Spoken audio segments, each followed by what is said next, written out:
Pak Angga tadi ya, hari ini kita akan membahas tentang satu penyakit yang namanya hipertensi ya. Tapi yang apa namanya, yang khusus ini adalah membicarakan tentang produk kita, utamanya adalah tentang Utsukushi. Jadi mungkin Bapak Ibu pada waktu membaca judulnya itu kok ada apa hubungannya dengan Utsukushi gitu. Ya, kalau hipertensi kan lebih pada Subarasi gitu kan, karena di sana sudah terdapat patennya gitu ya. Nah, inilah kehebatannya dari produk AFC. Jadi banyak kandungan dari ternyata memang uji klinisnya itu juga ada tentang terapi untuk hipertensi ya. Oke, kita akan mulai slide pertama, Pak Angga.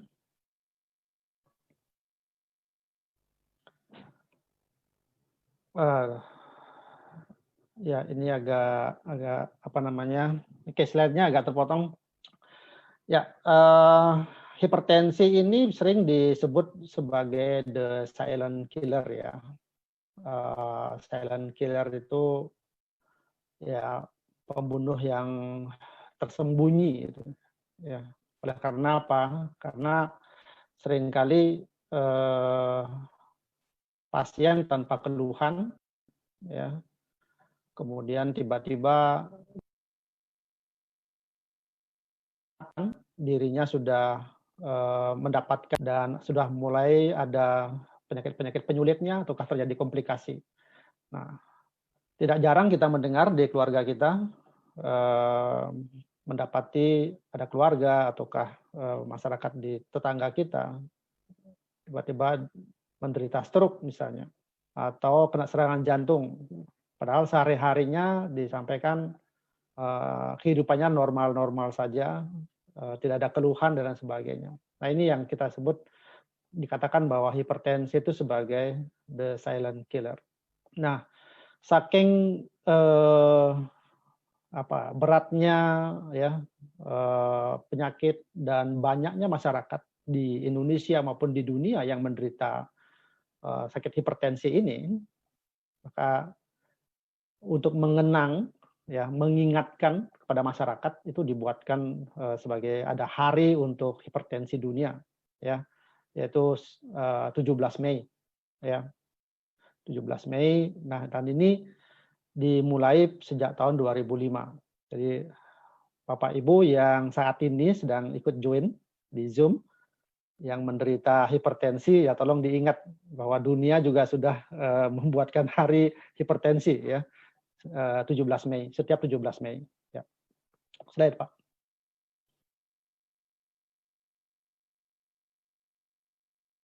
Nah, dari data ini data di Indonesia, ya,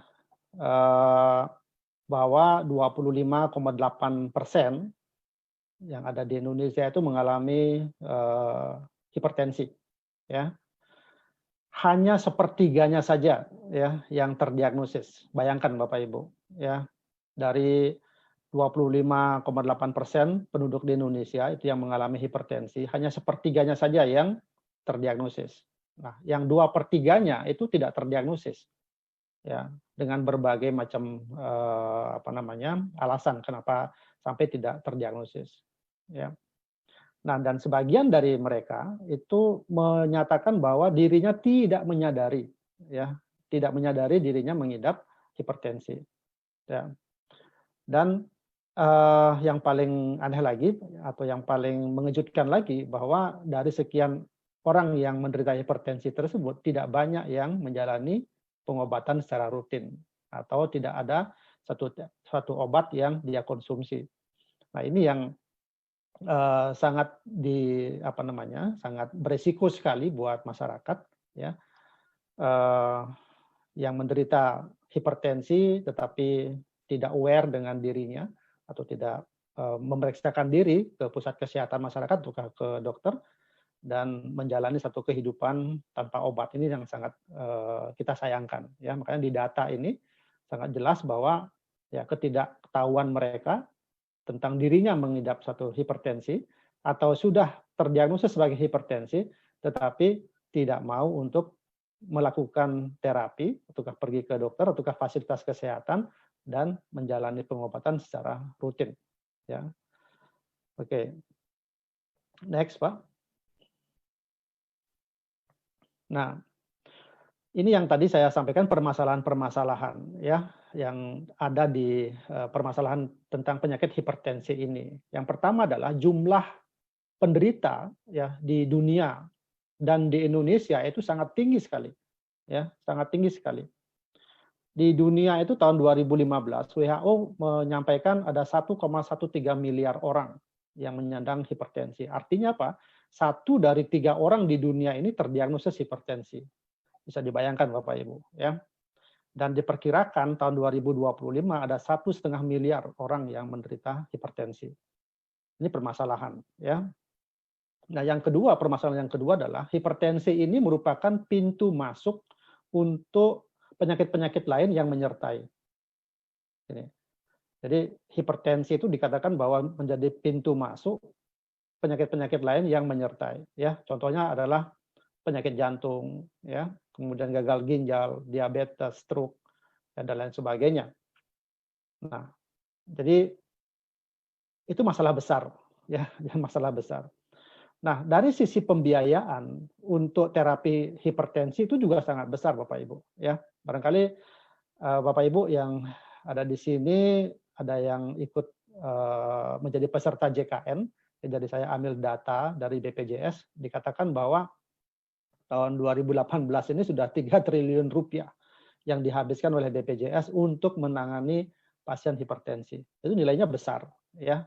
Tentu ini tidak bisa kita diamkan demikian lama penyakit-penyakit hipertensi ini. Jadi sekali lagi jumlahnya yang demikian besar, tentu ini nanti akan mengakibatkan satu risiko terhadap penyakit-penyakit lain yang akan muncul, ya. Di samping memang pembiayaan yang sangat tinggi. Ya. Lanjut, Pak. Nah, ini angka kejadiannya, ya, angka kejadiannya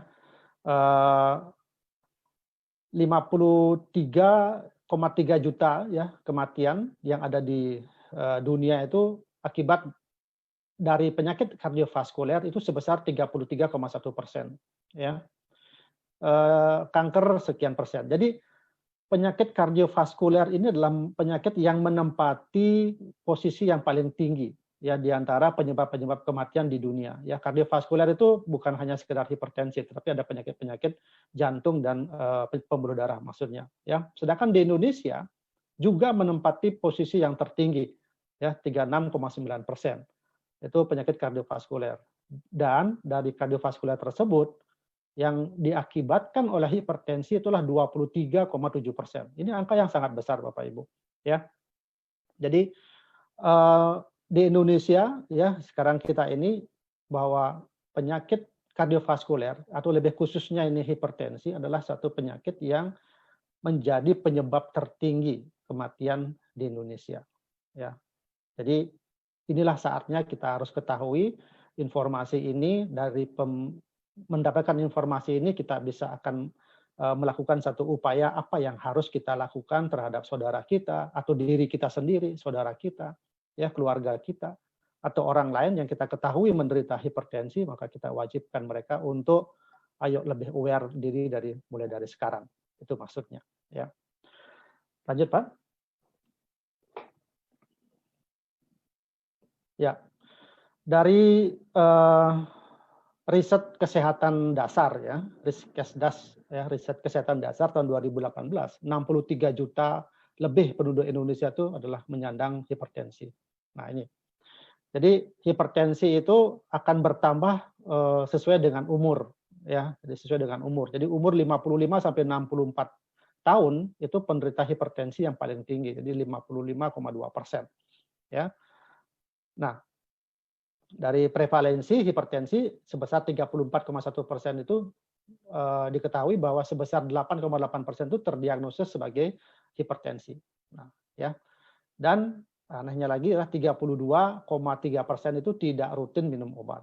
Nah, ini ya tidak rutinnya minum obat itu banyak penyebabnya ya, salah satunya adalah bahwa menyatakan bahwa dirinya menyatakan bahwa dirinya, oh saya sudah, tekanan darah saya sudah mulai normal, jadi saya lepas obat.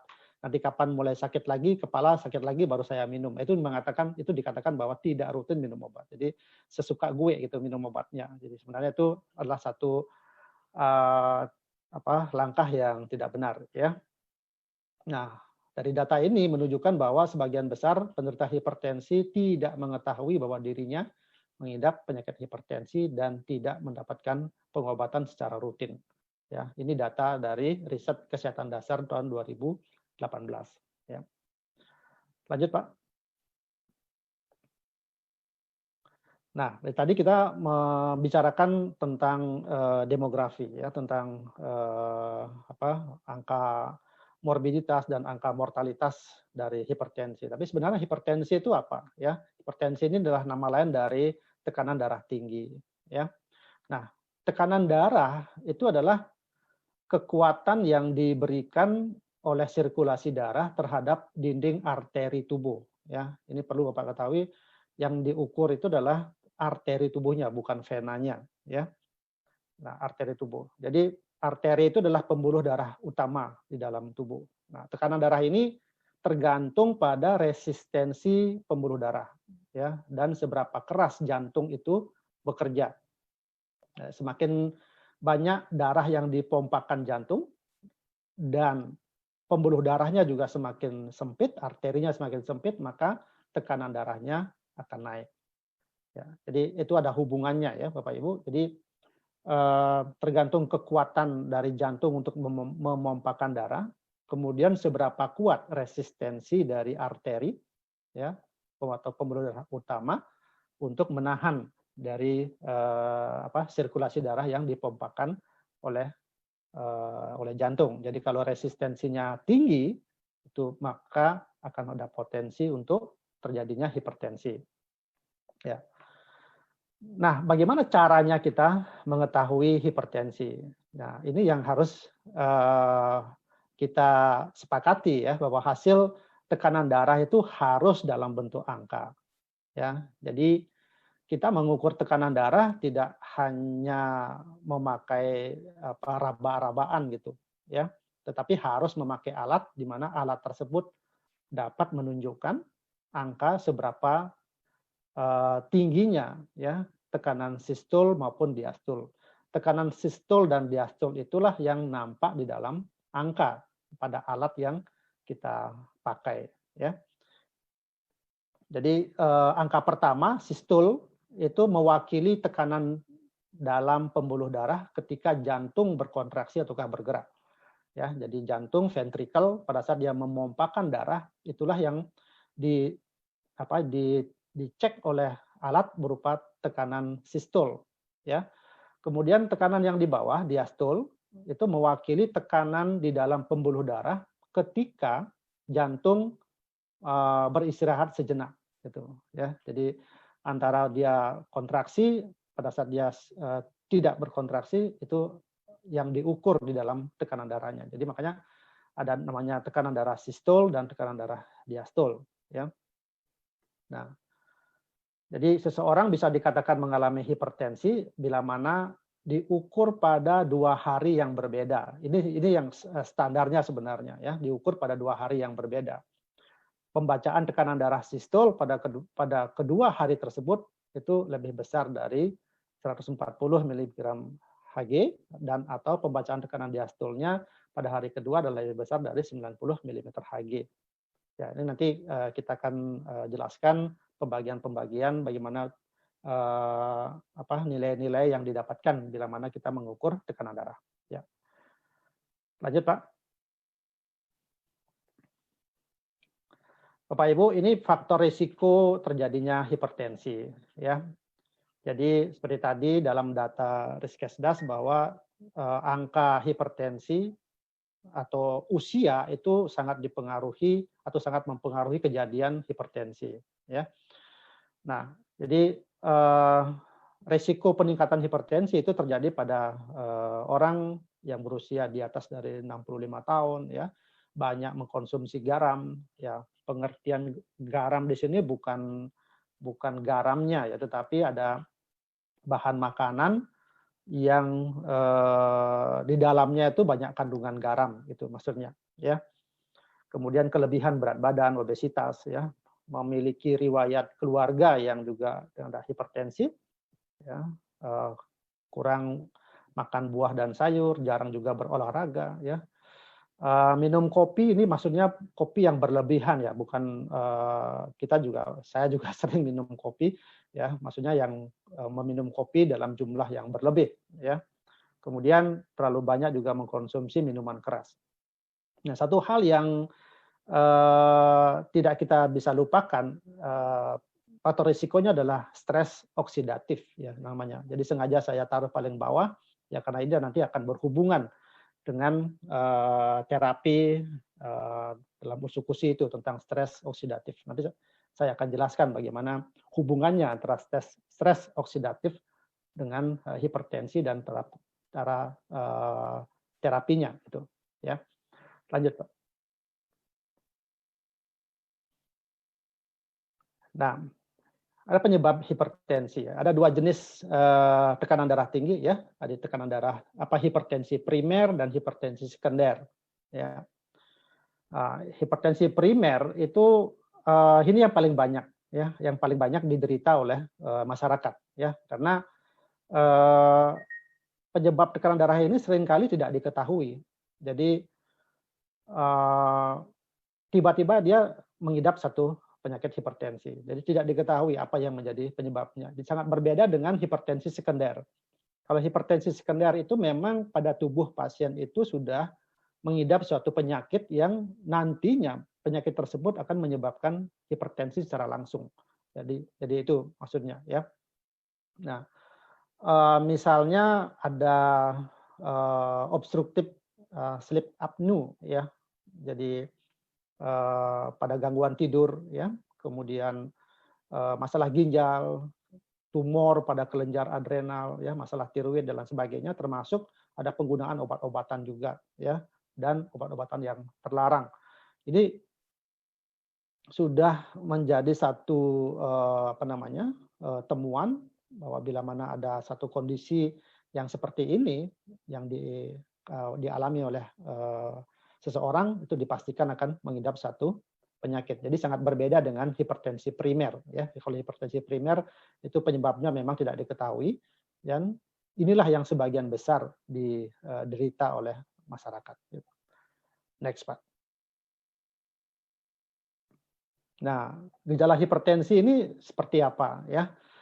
Jadi gejalanya juga tidak terlalu khas, jadi tidak hanya dimiliki oleh hipertensi, ya, tidak dimiliki oleh hipertensi. Seperti contoh sakit kepala. Jadi orang stres pun juga punya gejala sakit kepala, pening, pusing dan sebagainya, ya, lemas, ya, kemudian masalah dalam penglihatan, kabur tiba-tiba penglihatannya, nyeri dada, sesak napas, aritmia, ya, jadi detak jantung yang tidak beraturan, ya, kemudian dalam periksa laboratorium, ada darah di dalam urin. Jadi tidak khas, ya, untuk gejala hipertensinya. Jadi bukan berarti saya sakit kepala maka saya kena hipertensi. Ya, jadi saya kabur dalam penglihatan, saya kena hipertensi. Jadi bukan seperti itu, ya. Ini hanya gejala umum yang disampaikan kepada penderita hipertensi. Ya. Lanjut, Pak. Nah, bagaimana sekarang kita caranya mendiagnosa hipertensi? Jadi seperti tadi yang saya sampaikan bahwa saat kita didiagnosa hipertensi itu harus memakai pengukuran, ya, mengukur tekanan darah, ya, sphygmomanometer namanya. Ya, jadi kalau seandainya pada saat kita datang dan kita diukur tekanan darah kita, mereka mengatakan bahwa Pak, tekanan darahnya sistoliknya 120/80 gitu, ya, atau 110/70, ya, atau 120/60 misalnya. Ya, itu semuanya normal. Jadi dalam tekanan darah sistol di bawah dari 120 dan diastol di bawah juga 80, itu kita sebut tekanan darahnya normal, ya. Nah, kapan disebut sebagai prehipertensi, ya, bila mana sistolnya itu antara 120 sampai 139 dan atau diastolnya itu 80 sampai 89. Nah, ini sudah prehipertensi namanya. ya. Jadi suatu tanda-tanda akan mengarah ke hipertensi. Kemudian di atasnya lagi disebut sebagai hipertensi tingkat 1. Hipertensi tingkat 1 ini bila mana pengukuran sistolnya didapatkan 140 sampai 159 atau diastolnya 99 sampai 90 sampai 99 mm Hg. Nah, jadi Bapak Ibu bisa mengkategorikan diri sekarang. Oh, tadi pagi saya cek tekanan darah saya segini, ya. Oh, berarti saya sudah mengidap penyakit tekanan darah tingkat 1 misalnya. Oh, karena tekanan darahnya antara 104, sistolnya antara 140 sampai 159, ya. Atau diastolnya, oh, tadi pagi diastol saya adalah 95, ya berarti sudah mengidap hipertensi tingkat 1. Nah, sedangkan hipertensi tingkat 2 ini di atas dari sistolnya, di atas dari 160 atau diastolnya lebih atau sama dengan 100 mm Hg. Ya, jadi ini ya Bapak Ibu kategori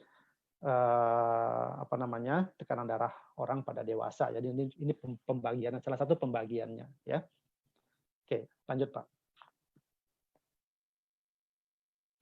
Nah, bila mana kita sudah mengetahui atau dokter sudah mengetahui pasiennya menderita penyakit hipertensi, ada satu strategi yang harus diterapkan untuk terapi hipertensi ini ya. Kita tahu bahwa obat hipertensi itu banyak jenisnya, ya. Jadi untuk memilih obat di terapi awal itu apakah mempergunakan satu jenis obat ataukah melakukan suatu kombinasi beberapa obat anti hipertensi, ya. Nah, penilaian awal ini harus meliputi identifikasi faktor risiko, ya. Seperti tadi, faktor-faktor risiko seperti tadi, ya. Kemudian apakah ada komorbid tidak? Ada penyakit penyerta yang lain tidak pada pasien ini? Ataukah adanya kerusakan organ target enggak?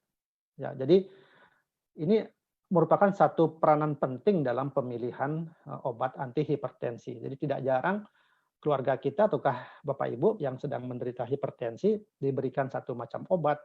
Kemudian pada saat kontrol berikutnya kok saya ditambahin lagi obat yang lain. Atau bisa-bisa dalam satu terapi itu kita bisa mengkonsumsi 2 sampai 3 macam obat tablet atau obat oral ya. Nah, inilah yang saya katakan tadi, tentu dokter pada saat memberikan obat hipertensi ini mempertimbangkan hal-hal yang tadi yang saya maksud ya. Nah, di samping itu dalam terapi hipertensi ini bahwa peranan modifikasi gaya hidup ini juga sangat penting ya. Modifikasi gaya hidup atau lifestyle ini sangat penting, harus tetap kita lakukan. Jadi jangan hanya berpatokan dengan obat saja bahwa meyakini tekanan darah saya akan selalu normal ya. Ini tetap perilaku kita dalam kehidupan sehari-hari, contoh bahwa pengendalian makan yang tidak banyak mengandung garam, ini penting sekali harus Bapak Ibu ketahui ya. Terutama makanan yang banyak mengandung garam itu harus dikendalikan. Ya, bukan dalam artian tidak boleh makan garam, tetapi jumlah garam yang terkandung di dalam makanan itu harus dikendalikan. Nah, ini yang sering sangat sulit untuk Bapak Ibu kendalikan bila mana keseringannya melakukan ataukah makan sehari-harinya itu di luar ya. Kenapa? Karena tentu kalau kita makan di luar, makanan tersebut sudah diolah sedemikian rupa oleh di rumah makan ataukah di tempat makan, jadi sulit kita mengatur berapa kandungan dari garamnya. Nah, ini alangkah baiknya kalau misalnya Bapak Ibu di rumah yang sudah menderita penyakit hipertensi itu ya sesering mungkin melakukan ataukah makan makanan yang dibuat oleh diri kita sendiri. Jadi kita bisa mengukur berapa jumlah jumlah garam yang harus kita taruh di dalam bahan makanan tersebut ya. Selanjutnya kita memang harus istirahat yang cukup ya, olahraga yang teratur ya, mengurangi berat badan dan sebagainya. Ini lifestyle yang harus kita bisa kendalikan. Nah, perubahan gaya hidup ini dapat mempotensiasi ya kerja dari obat hipertensi. Jadi tadi saya sampaikan kalau obat hanya kita berpegang pada obat hipertensi saja tanpa kita mengendalikan satu kondisi lifestyle, tentu obat yang kita konsumsi juga tidak bisa optimal untuk bekerja menurunkan tekanan darah kita. Jadi sudah diperjelas di sana bahwa perubahan pola daya hidup bisa mempengaruhi potensiasi dari obat antihipertensi. Gitu. Lanjut, Pak. Nah, ada beberapa jenis obat yang kita konsumsi ya. Ini ada 5 jenis obat ya yang selalu kita kelompokkan dalam 5 jenis obat ya. Dan dari beberapa jenis obat inilah yang bisa juga diperankan oleh produk kita nanti ya. Terutama yang nomor 2 dan yang nomor 5 itu ya. Jadi peranannya obat-obat antihipertensi itu adalah sebagai untuk kandungan yang dapat melebarkan pembuluh darah ya, seperti tadi kan kalau pembuluh darahnya menyempit sehingga tekanan dari jantung untuk memompakan darah juga akan besar. Inilah yang menyebabkan hipertensi. Tapi sekarang dengan obat maka pembuluh darahnya dibuat melebar gitu ya. Kemudian obat itu juga bisa menghambat renin ya. Jadi ada sistem renin angiotensin ya yang memiliki fungsi utama menghambat kerja enzim ya. Ini nanti kami akan jelaskan lebih lanjut ya. Enzim angiotensin yang dapat menyebabkan hipertensi ya. Jadi ini kelompok-kelompok obatnya. Oke. Lanjut, Pak. Nah, Bapak Ibu, tadi kita sudah berbicara tentang obat ya. Jenis obatnya juga berbagai macam, ada 5 jenis obat. Kombinasinya ada single dose, ada juga multi dose yang dipakai ya. Pengertian kita itu bahwa kita secara psikologis kita bisa memahami bagaimana penderita hipertensi yang setiap hari itu sudah dipenuhi dengan berbagai macam obat ya di kantongnya ataukah di rumahnya setiap hari minum obat 3 sampai 5 macam ya. 3 kali sehari atau mungkin bisa lebih ya. Bayangkan bila mana kita ataukah keluarga kita mengalami hal yang seperti itu ya.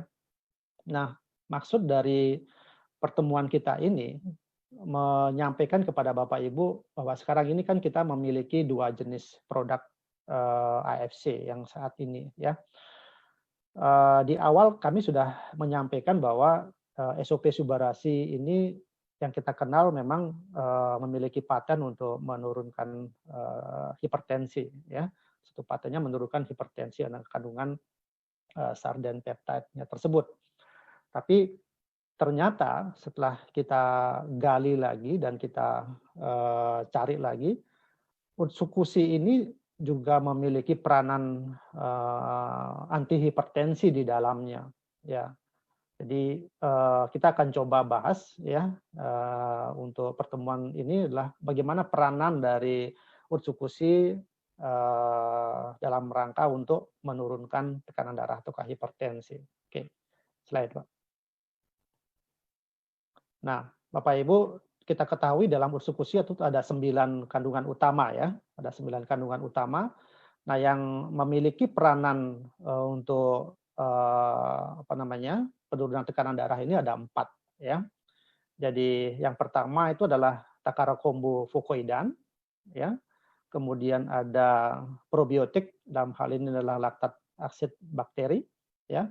Kemudian resveratrol dan yang terakhir adalah glutathione.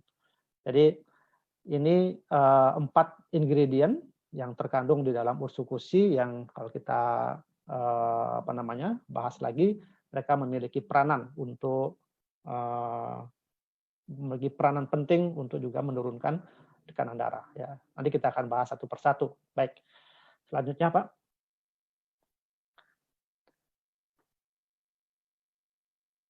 Ya, Kalau Takara Kombu Fukuidan ini mungkin sempat dibahas oleh Dr. Wijaya ya beberapa hari yang lalu, di mana memang selain dia memiliki kemampuan untuk aktivasi NK cell, ini juga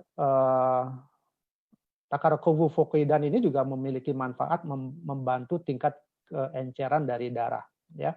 Nah, kalau darah kita tidak terlalu kental ataukah dalam kondisi normal, baik itu oleh dari zat-zat yang selama ini menyebabkan kekentalan darah, inilah yang bisa menyebabkan ataukah menurunkan tekanan darah dan atau menjaga tekanan darah tetap normal. Ya, nah bagaimana peranannya itu kemarin juga sudah dijelaskan. Ya, jadi dalam hal ini adalah Takara Kombu Fukuidan itu mempertahankan ya tingkat keenceran dari darah. Ya kita tahu kalau darah terlalu kental sehingga otomatis aliran darah di dalam pembuluh darah juga akan terhambat.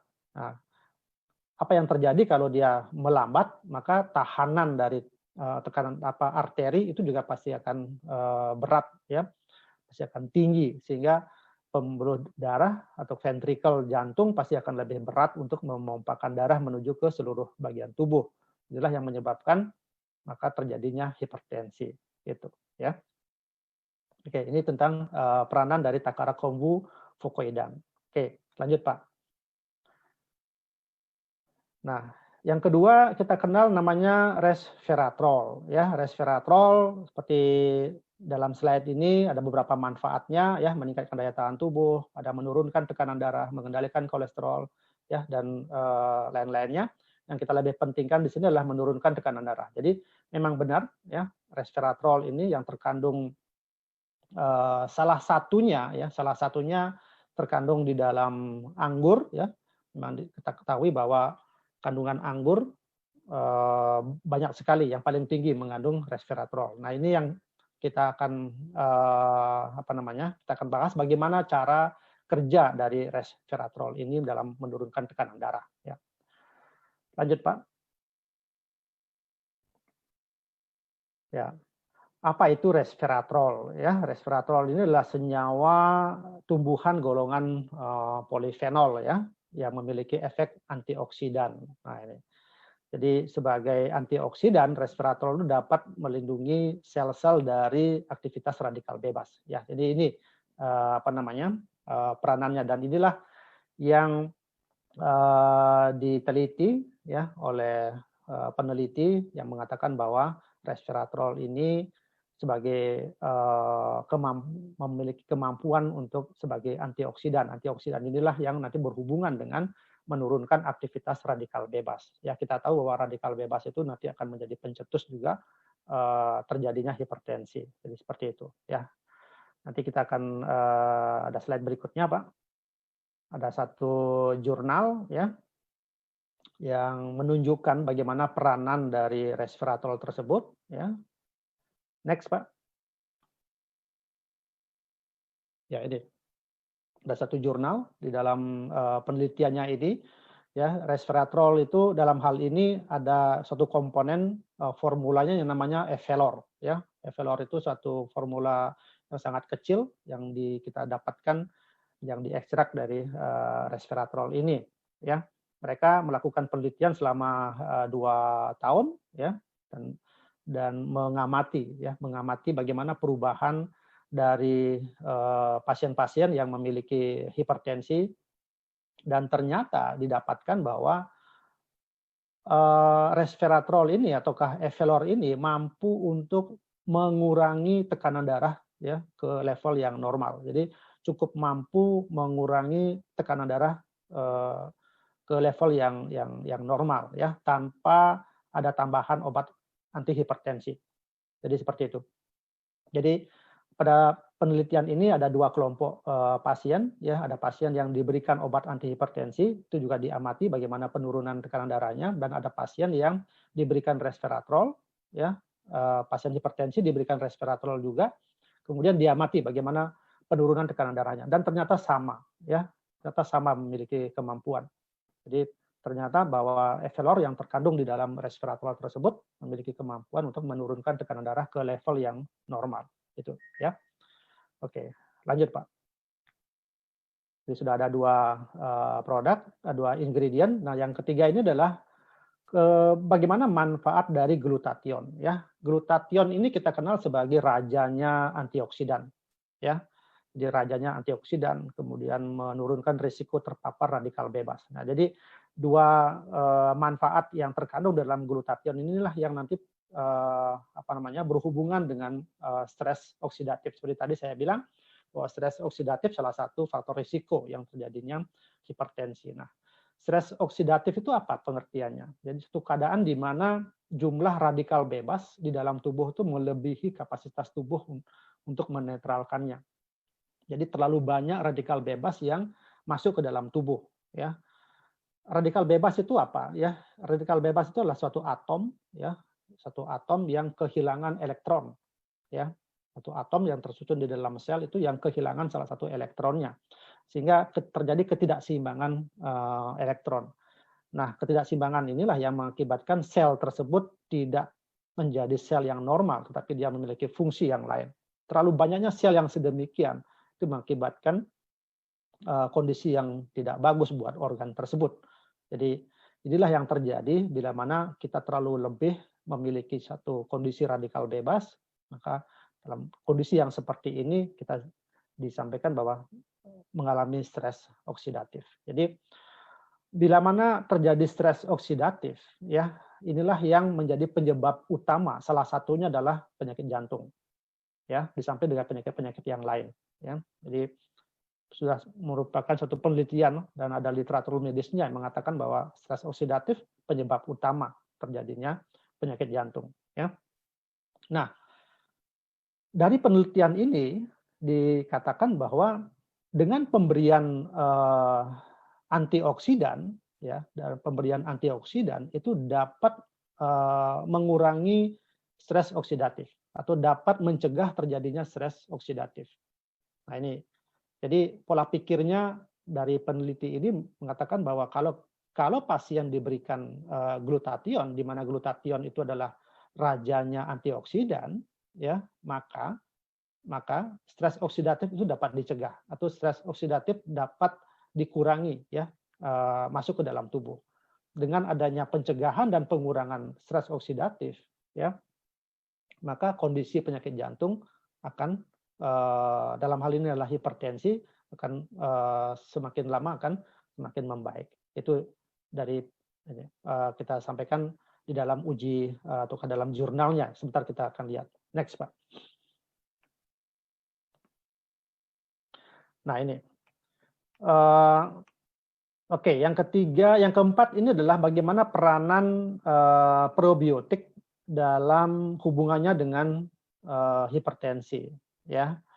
Nah, di dalam ursukusi itu ada probiotik yang ada laktat acid bakteri, ya. Jadi bakteri asam laktat, ya. Jadi suatu kelompok bakteri gram positif yang menghasilkan asam laktat. Nah, ini bakteri ini bisa membunuh dia tahan dengan asam lambung, kemudian dapat menghambat pertumbuhan bakteri-bakteri yang lain. Nah, kemampuan inilah yang dimanfaatkan oleh suatu produsen makanan, ya, untuk menghasilkan suatu bahan makanan yang baik, ya, seperti yogurt, ya, kemudian keju, mentega. Nah, ini ada bahan makanan disebut dengan susu asam. Nah, ini nanti kan susu asam ini yang diteliti nanti oleh peneliti adalah satu jurnal. Inilah yang dapat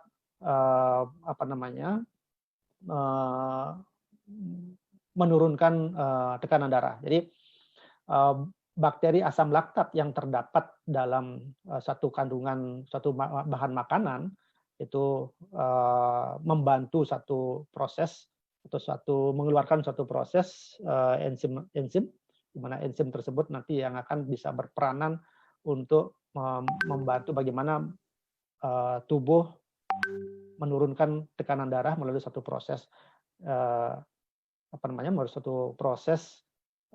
alur dalam penurunan tekanan darahnya, ya. Oke, nanti kita lihat di dalam jurnalnya. Oke, next, Pak. Nah, ini bagaimana efek dari suplemen probiotik dalam menurunkan tekanan darah. Jadi secara dalam penelitian ini kalau saya lihat ya bahwa ada satu bahan aktif peptida ya di mana itu dihasilkan dari fermentasi susu ya, dari susu asam yang tadi saya sampaikan sebelumnya ya, yang memiliki satu efek yang baik dalam menurunkan tekanan darah. Nah, ini ya. Jadi peptida tersebut yang disebut sebagai IPP dan VPP ya, itu yang dimana ini merupakan satu hasil dari fermentasi susu. Ini menunjukkan efek berupa angiotensin converting enzyme inhibitor. Jadi menghambat enzim ACE namanya. Jadi ya angiotensin converting enzyme. Ya, inilah cara kerjanya dia ya. Jadi kita tahu ACE inhibitor ini akan mencegah pengubahan angiotensin 1 menjadi angiotensin 2 ya. Dan nanti coba saya akan gambarkan bagaimana mekanisme dari ACE inhibitor ini dalam menghambat terjadinya hipertensi ya. Slide berikutnya, Pak. Ya, kita ini sedikit nanti akan berbicara ke masalah medis, tetapi penjelasan saya ini maksudnya bagaimana peranan dari probiotik di mana di dalamnya itu memiliki peran sebagai ACE inhibitor, di mana sama dengan obat-obat yang dipakai selama ini ya oleh dokter untuk mengobati penyakit hipertensi. Barangkali Bapak Ibu ada yang pernah mengenal yang namanya captopril, isonipril, lisinopril, itu seperti pril seperti itu golongannya adalah ACE inhibitor ya. Jadi nah ini secara diagram gambar bagaimana efek dari angiotensin 2 itu mengakibatkan terjadinya kerusakan-kerusakan di dalam organ yang vital kita ya. Kalau ke ginjal dia bisa meningkatkan renin, meningkatkan produksi renin, di mana renin itu nanti berfungsi untuk mengubah angiotensinogen menjadi angiotensin ya. Kemudian dia bisa mempengaruhi hati untuk memperbanyak terjadinya aldosteron, mengakibatkan tingginya aldosteron menyebabkan terjadinya tekanan darah juga meningkat ya. Kemudian kalau dia ke otak itu bisa meningkatkan inflamasi dan menyebabkan aterosklerosis, bisa menyebabkan stroke ya. Dan kalau dia ke jantung itu pasti akan membuat otot jantung jadinya menebal oleh karena terus terjadinya hipertensi dan mengakibatkan gagal jantung. Nah, semua kondisi-kondisi ini kalau kita biarkan ya, seperti tadi saya bilang bahwa tingginya tekanan darah itu menjadi pintu masuk timbulnya penyakit-penyakit yang lain. Ya, inilah yang saya katakan salah satu peranan timbulnya hipertensi itu memakai peranan dari siklus renin angiotensin, dan inilah yang harus kita kendalikan ya dalam obat yang namanya ACE inhibitor, tetapi dalam probiotik ini juga memiliki peran dia dalam jalur namanya ACE inhibitor. Jadi itu penjelasan singkat dari ini, mudah-mudahan Bapak Ibu bisa memahaminya ya, secara awam saya katakan seperti itu ya. Baik. Lanjut, Pak.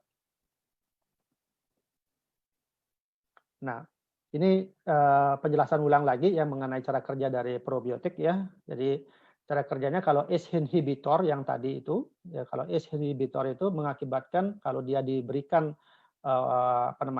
ACE inhibitor, maka pembuluh darah yang tadinya menyempit itu akan menjadi melebar, yang kita kenal sebagai vasodilatasi namanya ya.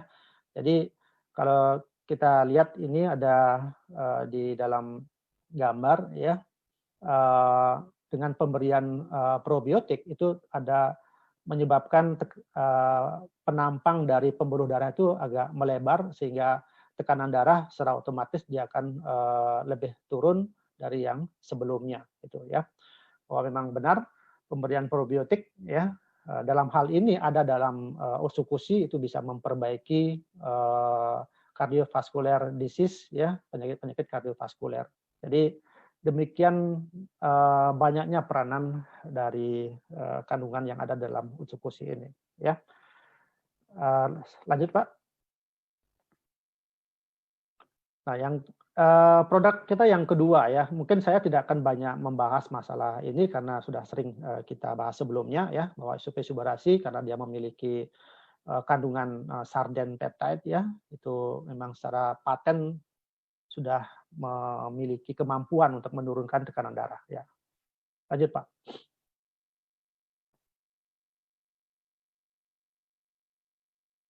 Ya, ini tadi kita kenal bahwa di dalamnya ada sarden peptide ya. Sudah melewati berbagai tahapan uji klinis dan uji coba dan memang sudah memiliki manfaat paten untuk anti hipertensi ya. Ini sudah ada juga dalam uji klinisnya bagaimana pemberian sarden peptide ini dapat menurunkan tekanan darah ya. Tapi sekali lagi tekanan darah yang dimaksud ini adalah tekanan darah yang tinggi ya, tekanan darah yang tinggi hipertensi. Tapi tidak membuat tekanan darah yang normal akan menjadi lebih rendah lagi.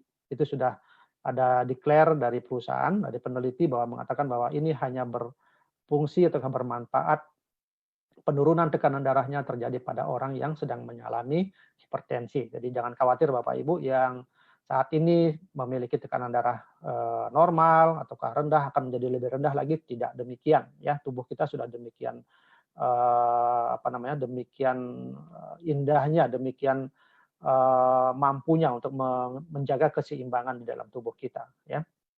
Oke, yang kedua lagi, next Pak. Kita mengenal ada namanya fruit flow ya, peptide. Kalau fruit flow peptide ini memang kemampuannya menurunkan tekanan darah dalam hal masalah mengurangi agregasi trombosit ya. Jadi agregasi trombosit terjadi kalau terjadi demikian sering ya, mengakibatkan terjadi penumpukan plak di dalam arteri maupun di dalam vena. Inilah yang menyebabkan nanti aliran darah menjadi tidak bagus, kemudian bendungan di dalam arteri menjadi kuat sehingga terjadi potensi hipertensi. Nah, dengan adanya kemampuan fruit flow ini mengurangi agregasi trombosit, jadi mengikis yang pertama tentu menekan agregasi trombosit, dan yang kedua dengan aliran darah yang lancar maka agregasi ataukah plak-plak yang menumpuk di dalam pembuluh darah itu bisa berkurang secara pelan-pelan dan mengakibatkan aliran darah menjadi lebih lancar. Aliran darah lancar, tekanan atau hambatan di dalam pembuluh darah arteri menjadi lebih ringan ya, sehingga tekanan darah pun menjadi ke level yang normal gitu ya. Lanjut Pak. Nah, Bapak Ibu, tadi saya sudah menjelaskan bagaimana kandungan-kandungan produk yang ada di dalam ursukusi maupun di dalam subarasi ya. Tapi tadi saya lebih menekankan ke dalam ursukusi. Jadi produk AFC ini dalam hal ini adalah ursukusi itu memiliki kandungan yang kaya manfaat ya bagi kesehatan manusia ya, karena bahan-bahannya tidak hanya dia memiliki satu fungsi ya yang kita kenal seperti tadi tekar kombu fokoidan misalnya. Jadi ternyata banyak manfaat yang dimiliki. Demikian juga glutathione, demikian juga resveratrol ya, demikian juga asam laktat, bakteri asam laktat dan sebagainya ya. Jadi kita sangat bersyukur sekali ya, saat ini kita memang sedang dalam konsumsi produk ini, dan kita tahu sekarang lebih banyak mengetahui bahwa kandungan yang ada dalam produk ursukusi ini tidak hanya memiliki satu fungsi tetapi banyak fungsi ya. Dan yang kedua, dari hasil penelitian atau jurnal yang disampaikan oleh peneliti-peneliti itu menandakan bahwa bahan yang terkandung di dalam ursukusi ini adalah by research ya. Jadi tidak asal comot bahan-bahannya, tetapi itu melalui satu penelitian yang panjang ya untuk bisa mendapatkan hasil. Kemudian dari hasil tersebut itulah yang dimasukkan ke dalam komposisi dari ursukusi. Ya, kemudian kalau saya menyimpulkan bahwa perpaduan antara SOP Subarasi dan ursukusi ini memang perpaduan yang sangat bagus sekali ya buat pasien yang sedang menjalani hipertensi ataukah sedang mengidap hipertensi ataukah ada ikutan-ikutan yang lain dari hipertensi tersebut. Ya, jadi Kalau selama ini kita mengenal bahwa hipertensi hanya bisa diterapi dengan subarasi saja, ya, tapi ternyata tidak ada salahnya kalau kita menggabungkan pemberian subarasi dan ursukusi bagi penderita hipertensi. Ya, lanjut Pak.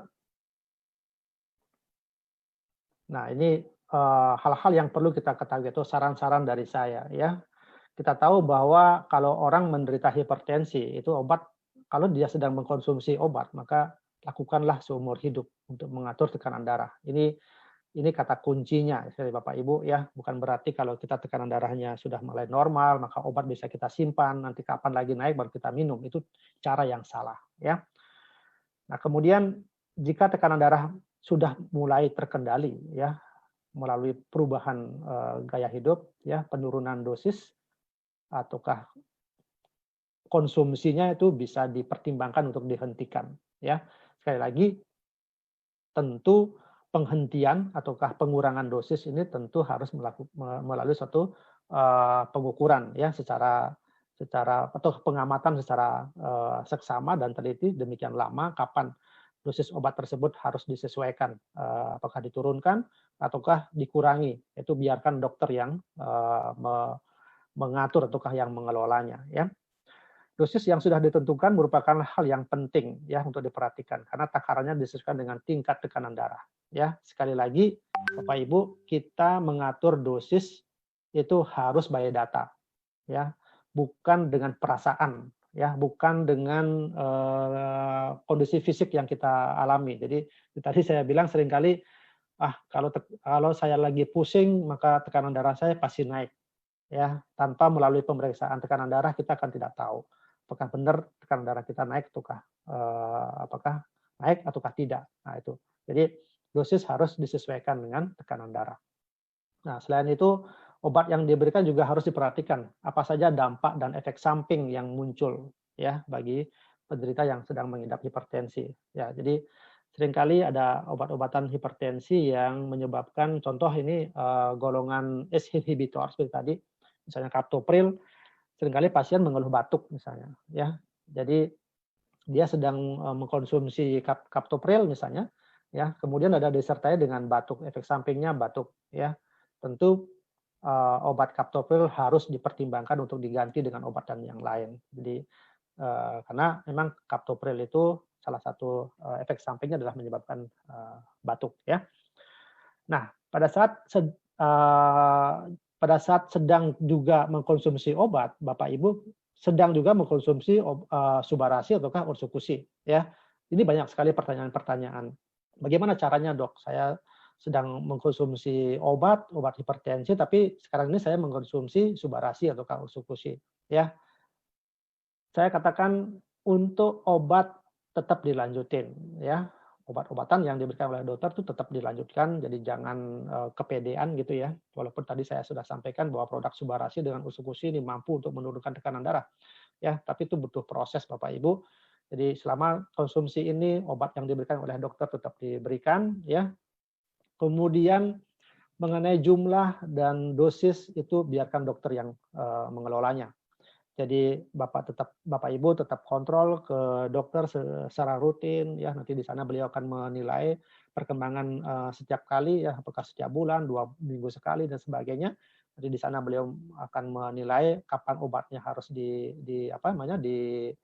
diganti, kapan obatnya harus dipotong misalnya ataukah dosisnya diturunin dan sebagainya. Biarkan beliau yang mengatur tersebut ya. Nah, cara pemberiannya ya karena kita ingin bahwa produk yang kita konsumsi maupun obat yang nanti kita konsumsi tidak saling berinteraksi, jadi minimal pemberiannya dikasih jarak 1 jam. Ya, kenapa demikian? Karena kita memastikan bahwa dalam kondisi 1 jam tersebut lambung ataukah usus kita sudah melakukan penyerapan kandungan obat maupun dari produk AFC yang kita konsumsi ini. Jadi diberikan jarak minimal 1 jam. Jadi seperti itu. Jadi ini sudah otomatis bisa menjawab beberapa pertanyaan-pertanyaan dari para Bapak Ibu yang join di sini ataukah beberapa dari para member mengatakan, "Dok, saya sedang mengkonsumsi begini, bagaimana caranya minum?" Ya. apakah obat dokter saya hentikan, dan lain sebagainya. Itu sudah saya jawab ya. Oke, next Pak. Ya, sekali lagi Bapak Ibu, ada faktor-faktor risiko yang memang tidak bisa kita hindari ya. Contoh misalnya umur ya, kemudian jenis kelamin, riwayat keluarga, itu tentu hal-hal yang memang tidak bisa kita hindari, tidak bisa kita kendalikan maksudnya ya. Tetapi ada hal-hal faktor risiko yang bisa kita kendalikan ya. Ini yang harus bersama-sama kita kendalikan Bapak Ibu yang menderita hipertensi ya. Jadi kurangi kegemukan ya. Kalau saat ini sedang merokok, kalau bisa hentikan rokok. Kemudian kurangi aktivitas fisik yang berlebihan ya. Kemudian diet lemak tinggi juga harus dikurangi ya. Konsumsi garam-garaman juga dikendalikan ya.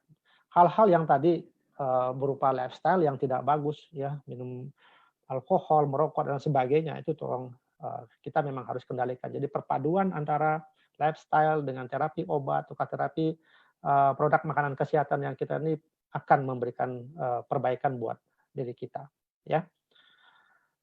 Oke, barangkali itu yang dapat kami sampaikan pada sore hari ini ya. Mungkin acara kita akan lanjutkan dengan pertanyaan-pertanyaan. Oke, waktu saya kembalikan ke Pak Angga. Silakan Pak.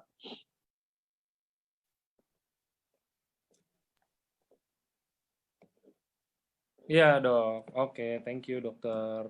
Nah, sekarang kita ke pertanyaan sebentar ya.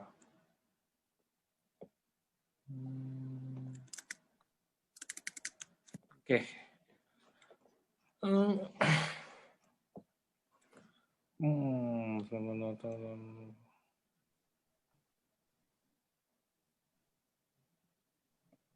Dok, ada penderita hipertensi, terus minum obat hipertensi juga secara rutin. Ya. Nah, kalau misalkan konsumsi Utsukushi atau Subarashi kita bilang, apa suatu saat itu akan bisa lepas dari obat itu atau hanya mengurangi konsumsi dosisnya aja dari obat hipertensinya sendiri? Ya, untuk menjawab pertanyaan ini tentu kita harus pastikan ya, harus kita pastikan bahwa pasien tersebut meminum obat hipertensi ini secara rutin juga tidak. Ya. Jadi kalau kita ingin mengharapkan pasien mengurangi jumlah obat ataukah mengurangi dosis, itu tentu di dalam tubuhnya itu harus terjadi satu keseimbangan juga ya. Nah, mengenai pemberian Subarashi maupun Utsukushi ataukah kombinasi keduanya ini dengan perpaduan ya seperti tadi saya bilang lifestyle-nya harus memang diperbaiki ya. Kemudian obat-obatan yang dia konsumsi oleh dokter, diberikan oleh dokter itu memang dikonsumsi secara teratur sesuai dengan dosisnya. Kemudian pemberian dari Subarashi maupun Utsukushi ini memang sesuai juga dengan anjuran dari dari pabrik begitu ya. Ya tentu dari rekomendasi dari peneliti. Saya kira memberikan satu efek yang sangat bagus buat penderita. Dalam hal ini kita menginginkan bahwa dengan level dari tekanan darahnya sudah mencapai normal, ya dokter pasti akan menurunkan ataukah yang tadinya dia mengkonsumsi 3-4 macam obat pasti akan sudah dihilangkan satu persatu ya. Harapan kami adalah bahwa pasien tidak mengkonsumsi obat hipertensi. Itu harapan kami ya. Tentu ini kembali lagi kepada pasien ya. Apakah mampu untuk melakukan 3 hal yang tadi saya sebutkan tadi ya. Jadi lifestyle, konsumsi obatnya secara teratur, kemudian minum produk AFC ini secara teratur juga dan sesuai dengan kebutuhan dari tubuhnya. Itu Pak. Oke. Langsung bagaimana?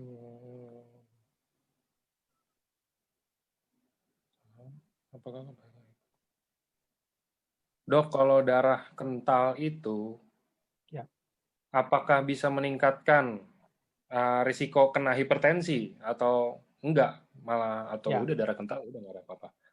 Ya, darah kental ini kan pengertiannya kandungan lemak jenuh ya, lemak istilahnya seperti itu yang memang tinggi di dalam aliran darah ya. Jadi tentunya seperti tadi disampaikan bahwa tingginya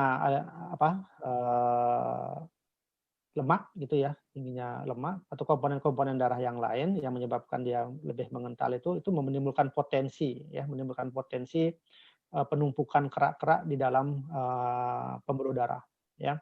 Penumpukan kerak-kerak inilah yang menyebabkan permeabilitas dari pembuluh darah ataukah kelenturan dari pembuluh darah itu akan berkurang. Ya, akibatnya apa? Ya, akibatnya pembuluh darah yang tidak lentur itu pasti akan memiliki tahanan yang lebih besar, resistensi yang lebih besar. Nah, kalau dia resistensinya besar, tentu darah yang akan dipompakan dari jantung, dari ventrikel jantung itu pasti akan berat ya. Nah, lama-lama pasti jantung pasti akan membesar ya. Efeknya adalah terjadi hipertensi. Itu lingkaran yang bisa yang pasti terjadi ya kalau seandainya pada pasien yang memiliki kolesterol tinggi ya atau trigliserid tinggi dan komponen asam-asam garam lemak yang banyak di dalam dirinya tidak terkendalikan, itu pasti lambat laun mengakibatkan hipertensi. Itu ada hubungan langsung ya. Oke. Dok, kalau ada komplikasi hipertensi dan diabetes, terus ada bawaan juga jantung bocor. Ya. Nah, konsumsinya Utsukushi bisa ngebantu nggak? Atau tetap harus Subarasi atau keduanya 50-50 atau gimana, Dok? Ya.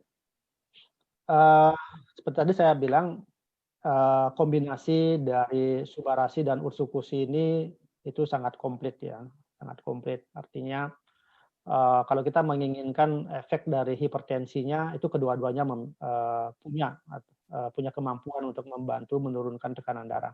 Ya, kalau kita menginginkan patennya dari Subarasi misalnya untuk regenerasi sel sangat bagus sekali. Kalau terjadi diabetes, kalau terjadi gangguan organ yang lain, tentunya itu pasti akan terjadi regenerasi. Jadi dengan kemampuan regenerasi, maka semua fungsi organ itu menjadi perlahan menjadi membaik kembali, kan seperti itu ya.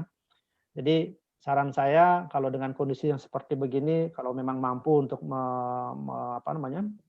membeli ya, ini mohon maaf mungkin terkendala masalah pembelian atau biaya ya. Kalau memang mampu untuk membeli ya silakan mengkonsumsi kedua-duanya ya. Tapi kalau misalnya tidak, ya mungkin saya lebih menyarankan ke Subarasi. Gitu. Ya. Kalau memang harus memilih ya, yang mana dok antara Subarasi maupun Utsukushi gitu ya. Saya lebih merekomendasikan adalah ke Subarasinya. Gitu. Oke. Oke, ini ada yang tanya perihal hipertensi. Dok, saya usia 44 tahun. Kalau tekanan darah rata-ratanya 125 sampai 90. Apakah tetap dikategorikan dalam pra-hipertensi? Karena saya konsult ke dokter A dikatakan hipertensi. Tapi saya ada konsult juga ke dokter B dikatakan normal karena sesuai dengan kondisi usia. Nah, itu kira-kira gimana tuh, Dok? Ya, kalau di dalam konsensusnya kan tidak mengatakan usia ya, tapi di sana dikatakan sebagai orang dewasa gitu ya. Nah, dalam pembagian-pembagiannya itu di sana kan jelas sekali ya, kapan disebut sebagai normal, kapan sebagai prehipertensi, kapan sebagai hipertensi tingkat 1, tingkat 2 ya. Kalau saya mengatakan tadi karena di atas 120 ya untuk sistolnya, kemudian diastolnya udah 90 ya, itu tentu sudah di atas dari normal itu. Apakah kategorinya nanti sebagai prehipertensi maupun dia sebagai hipertensi derajat 1, yaitu nanti sesuaikan dengan nilai yang didapatkan pada saat dilakukan pengukuran. Tapi kalau dari data yang disampaikan seperti begini, itu memang sudah menunjukkan ke arah terjadinya hipertensi. Jadi ini suatu kondisi yang harusnya hati-hati ya, hati-hati karena kalau kita bilang normal itu sebenarnya tidak normal ya, terutama di diastol. Ya, makanya bagi ya Bapak atau Ibu yang menanyain ini, itu ada potensi untuk terjadi kenaikan tekanan darah. Jadi tentu harus ada pengendalian ya sedari awal yang harus dilakukan untuk mencegah naiknya tekanan darah lagi ataukah mencegah terjadinya komplikasi akibat dari hipertensi.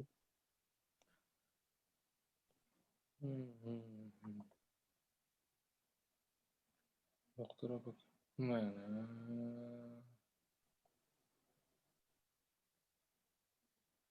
Dok, apakah kita bisa mendapatkan resveratrol kalau dengan makan anggur aja, Dok? Ya, resveratrol tentunya itu melalui satu proses apa namanya ya, satu proses ya di dalam apa namanya farmasi ya. Ya artinya memang bahwa anggur tersebut di dalamnya itu mengandung salah satunya memang resveratrol, tapi jenis anggur yang mana ya, yang mana apa namanya, kan anggur juga banyak kan seperti itu ya. Tentu untuk kandungan di dalam ursikusi ini resveratrolnya itu memakai jenis anggur yang mana, itu yang kita tidak tahu kan seperti itu. Jadi karena kita tahu ya ada jenis anggur yang banyak, apakah itu akan sama kadar resveratrolnya yang kita konsumsi dalam ursikusi ya, saya tidak bisa menjelaskan secara lebih detail begitu ya.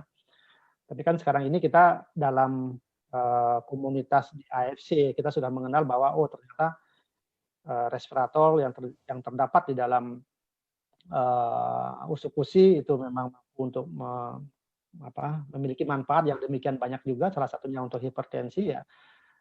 Kalau misalnya kita konversikan, wah uang saya dipakai untuk membeli anggur seperti itu kan tentu tidak, ya bukan mengatakan tidak bijak, tapi kan kita inginkan yang mana yang harus kita inginkan. Dalam hal ini terapi untuk hipertensinya, kalau memang ada obat yang sudah mengatakan bahwa mampu untuk menurunkan tekanan darah, ada produk AFC yang bilang mampu menurunkan tekanan darah, kenapa kita harus berpikir lagi untuk mengkonsumsi ini, itu maksud saya. Ya. Oke. Ini ada pertanyaan. Dok, kalau ada mah, apa minum Otsukushi masih tetap boleh? Kan kalau seperti yang kita tahu itu katanya minum Subarashi dan Otsukushi lebih bagus dalam perut kosong. Tapi kalau kita ada mah, apa boleh? Ya nggak jadi masalah ya. Itu kan bisa kita modifikasi, bisa kita kendalikan ya. Kalau penderita memiliki sakit MAH seperti tadi, mungkin apakah pasien saat ini sedang mengkonsumsi obat MAH ya. Tentu obat MAH yang dikonsumsi juga terus harus tetap dilanjutkan ya. Walaupun kita tahu bahwa Subarashi maupun Otsukushi mampu juga untuk memperbaiki keluhan di lambung ya. Jadi ada berbagai macam cara ya untuk mengurangi keluhan-keluhan peningkatan asam lambung ataukah keluhan nyeri pada saat mengkonsumsi ini ya. Salah satunya adalah pemberiannya diberikan dosis yang kecil dulu ya, jangan langsung yang besar. Kemudian yang kedua pemberiannya dilakukan sesudah makan ya. Kemudian obat-obatan yang dikonsumsi obat-obat MAH maksudnya ya, obat-obat lambung itu tetap dilanjutkan ya. Jadi dengan perpaduan seperti itu saya yakin keluhan di lambung juga akan membaik gitu.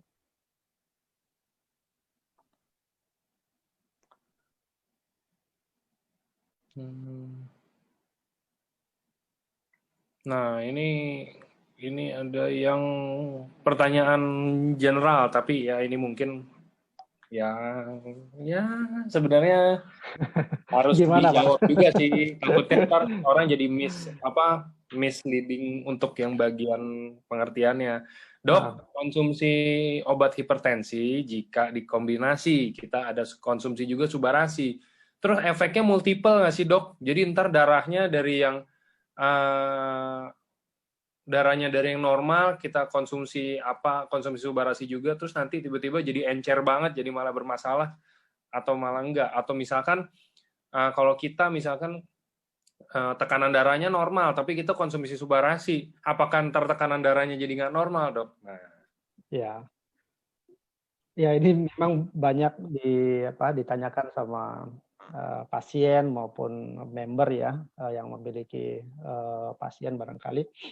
Ya sekali lagi saya katakan bahwa tubuh kita itu sudah merupakan dokter yang hebat gitu ya. Tubuh kita itu suatu organ yang demikian hebatnya gitu. Ya dalam hal ini adalah menjaga keseimbangan ya, menjaga keseimbangan. Sama dengan pasien yang sudah mengkonsumsi obat seumur hidup lah gitu, seperti obat hipertensi. Apakah obat hipertensi tersebut akan benar-benar menurunkan tensi sampai serendah-rendahnya? Ya, tentu juga tidak kan begitu. Itu juga ada defense dari tubuh kita untuk tetap mempertahankan bahwa organ kita itu tetap hidup gitu ya. Organ kita itu harus tetap dapat suplai darah yang membawa oksigen dan nutrisi gitu ya. Bayangkan kalau misalnya tekanan darahnya rendah sekali gitu, sehingga aliran darah menjadi berkurang. Apakah hal yang seperti begini yang dicari kan? Tentu tidak gitu, ya. Jadi tetap yang kita harapkan adalah tubuh tetap dalam proses fisiologis ya, tetap dia target organ dalam aliran darah ini, terutama dalam sel ataukah organ tersebut harus tetap dalam kondisi yang seimbang. Ya, Subarasi tadi disampaikan tidak menyebabkan tekanan darahnya yang sudah normal menjadi lebih rendah seperti itu ya. Tubuh kita itu sudah tubuh paling hebat ya. Jadi tidak menyebabkan hal-hal yang kita khawatirkan seperti itu ya. Bisa dibayangkan kalau seandainya saya misalnya ya, yang sudah 1,5 tahun kurang lebih yang mengkonsumsi SOP dan sekarang dilanjutkan dengan Subarasi misalnya, tekanan darah saya selama ini masih normal begitu, dan kemarin saya cek tetap aja normal gitu ya. Jadi tidak ada kekhawatiran yang berlebih yang seperti itu ya. Itu Pak jawabannya Pak. Yap, mantap.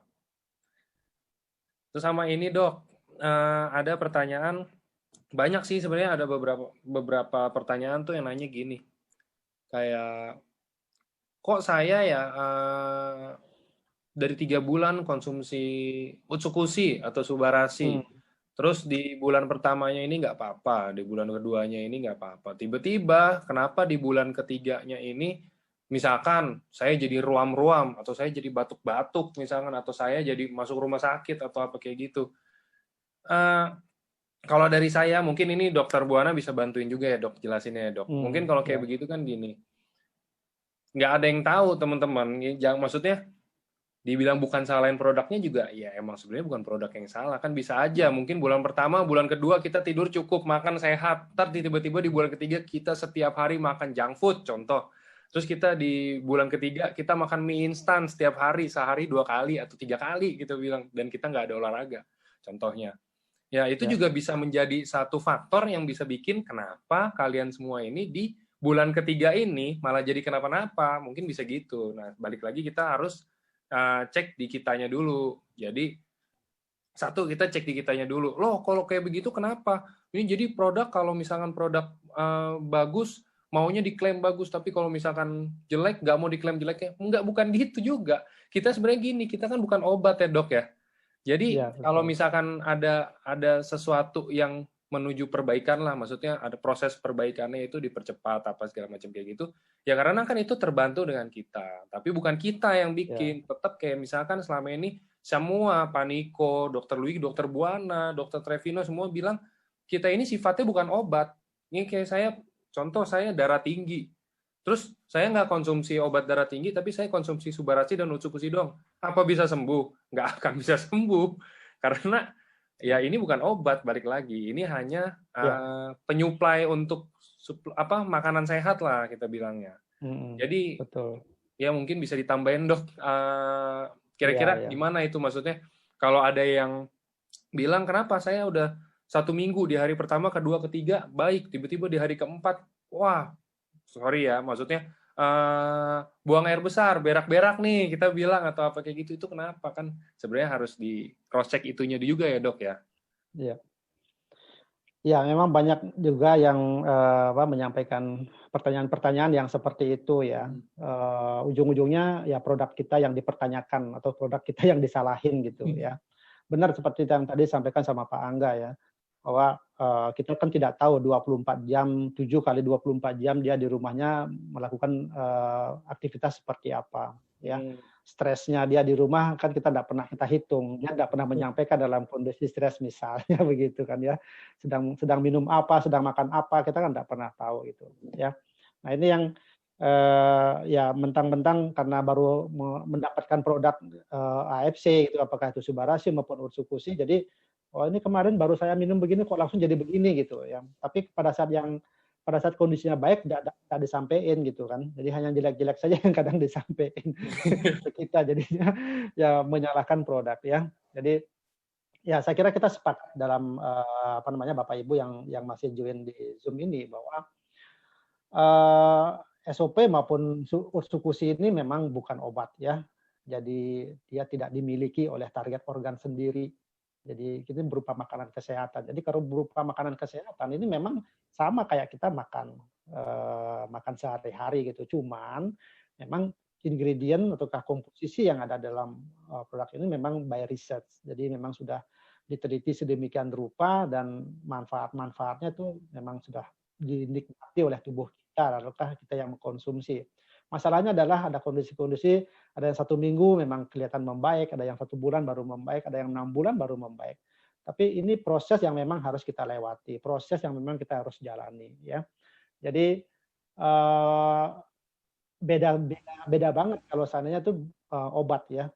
Kalau parastamol misalnya yang kita konsumsi, saat ini kita menderita demam gitu ya, atau panas tinggi. Ya tentu kita cari adalah obat penurun panas. Apa itu namanya ya? Parastamol gitu kan. Nah, kalau dia tidak memiliki manfaat penurun panas, jadi bukan parastamol namanya gitu. Ya karena dia sudah dipatenkan untuk menurunkan panas. Tapi kalau yang Subarashi, ya Subarashi bisa ngobatin jantung nggak? Enggak, karena dia memang bukan obat jantung gitu ya. Tapi ya kandungan yang ada di dalamnya itu memiliki paten kemampuan untuk menurunkan, ada kemampuan untuk menurunkan tekanan darah, memperbaiki jantung, memperbaiki sel-sel jantung, memperbaiki sel-sel ginjal juga, memperbaiki sel-sel saraf juga. Ya seperti itulah kerjanya dari produk ini gitu ya. Jadi saya sangat setuju ya bahwa seperti tadi kalau dalam kasus penyakit hipertensi ini tidak bisa berdiri sendiri, ya tidak bisa berdiri sendiri, dia akan mendapatkan hasil yang optimal ya. Dokter pun pada saat memberikan obat kepada pasiennya pasti akan ada diberikan edukasi. Pak, kebiasaan Bapak merokok harus dikurangin. Pak, kebiasaan Bapak begadang harus dikurangin. Bapak, kebiasaan untuk minum alkohol harus dikurangin. Pasti akan seperti itu karena mengharapkan kombinasi keduanya itu menghasilkan hasil yang paling optimal gitu. Nah, sekarang kita diperkenalkan oleh Utsukushi dan Subarashi. Bapak Ibu sudah minum sekarang. Ya, tentu dengan ketiganya ini ya, ketiga upaya kita untuk menjadi sehat ini itu pasti akan terjadi ya. Saya yakin pasti akan terjadi ya dengan catatan-catatan yang seperti tadi yang saya sampaikan ya. Itu tambahan dari saya, Pak. Siap.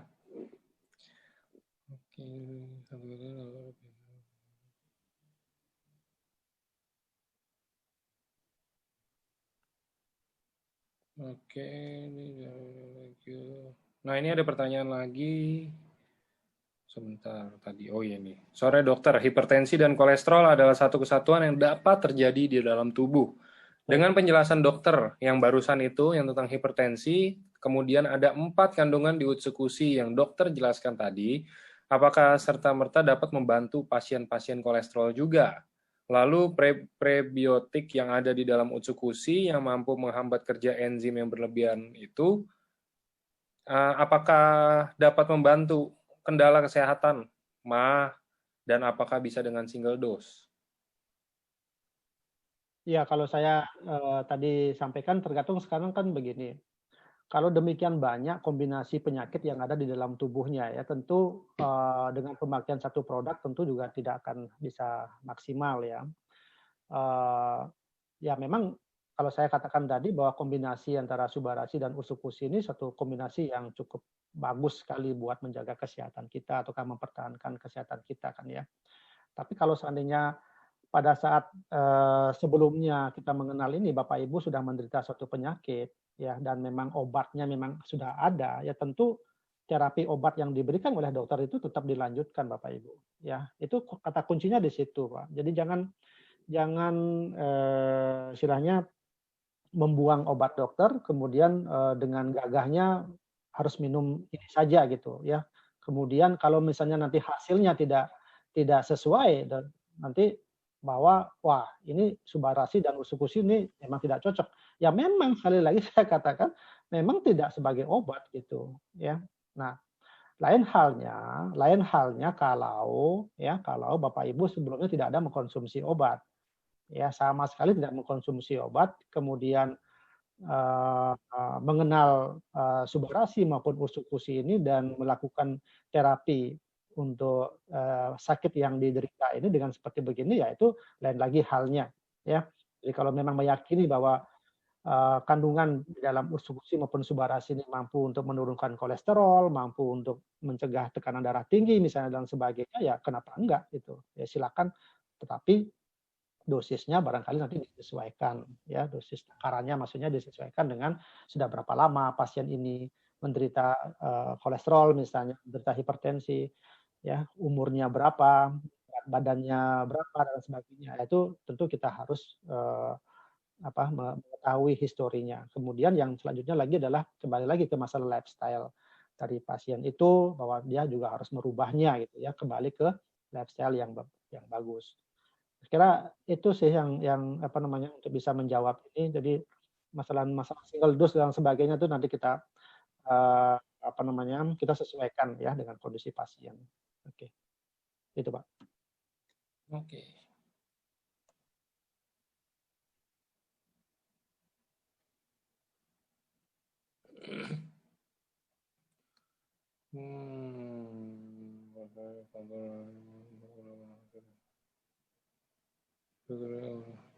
Dok, ada yang konsumsi SOP dulu, terus pas konsumsi subarasi, kadang-kadang dia minum 2 subarasi di dalam 1 hari. Terkadang ketika minum 2 subarasi itu dia ngerasa pusing ketika cek 100/60. Biasanya 110/70. Apa itu ada pengaruhnya? Perubahan dari SOP 100 ke SOP subarasi itu apa memang bisa ada kayak begitu, Dok? Atau karena hal lain mungkin? Ya. Perubahan tekanan darah itu kan bisa dipengaruhi oleh beberapa kemungkinan ya. Jadi apakah akan menurunkan tekanan darah seperti itu? Ya bisa saja juga memang terjadi karena memang efeknya. Tetapi kan tekanan darahnya itu kan masih tekanan darah yang normal ya. Nah kembali sekarang penyesuaian tubuh dari pasien tersebut dengan penurunan tekanan darah tersebut ya hanya levelnya 10 lebih rendah seperti itu, apakah akan berdampak kepada aktivitasnya dia sehari-hari ataukah tidak? Itu kan individual sekali. Setiap orang pasti akan berbeda. Ya, kadang ada pasien yang diturunkan 10 mm Hg aja, dia mengatakan wah kondisinya lebih bagus dengan penurunan yang seperti begini. Jadi itu sangat individual sekali ya. Tidak juga mengatakan bahwa apakah ini karena perubahan dari SOP 100 menjadi SOP subarasi yang menyebabkan seperti itu, ya kami juga tidak bisa memastikan ya. Kalau memang misalnya pasien ini meyakini bahwa oleh karena ini subarasi yang saya konsumsi 2x1 menyebabkan terjadi seperti itu, ya sangat mudah sekali sebenarnya menjawabnya. Ya udah Bapak bisa turunin aja dosisnya. Jadi 1x1 misalnya. Nah, kalau penurunan dosis 1x1 menyebabkan kondisinya misalnya membaik, ya berarti dosisnya Bapak adalah seperti itu. Ya, berarti sekali lagi Bapak Ibu, yang kita pegang itu bukan semakin banyak dosis akan semakin juga membuat kondisi kita menjadi lebih sehat dan sebagainya. Oleh karena apa? Kalau tubuh kita juga memiliki satu kondisi yang balance gitu ya.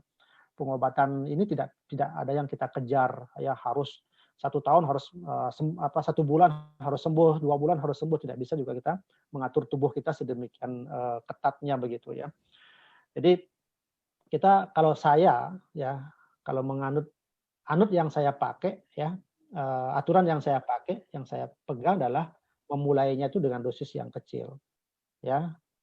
Dosis yang kecil maksudnya terutama pada orang tua ya, pada orang tua yang sudah mengidap penyakit jantung dengan komplikasi misalnya. Orang-orang yang sudah mengkonsumsi demikian banyak obat ya, orang-orang yang mengkonsumsi obat penekan imun misalnya seperti itu yang demikian lama. Nah, saya kadang memberikan satu saran mulai dengan dosis yang kecil ya, baik subarasi maupun usukusi. Karena tubuh kita pada saat itu perlu penyesuaian, perlu adaptasi yang smooth ya, yang halus begitu ya, agar pasien menjalani terapi produk AFC ini dengan nyaman gitu ya. Banyak kondisi-kondisi pasien yang mengatakan menjadi pusing ya, menjadi mual, muntah, menjadi tidak enak badannya. Ya ini yang kita hindari ya. Kita menginginkan pasien atau penderita mengkonsumsi produk AFC ini dengan nyaman, dengan dengan enak begitu. Ya, jadi kita pun memberikan saran kepada pasien juga dengan yang baik gitu ya. Itu Pak. Oke, ya. Siap.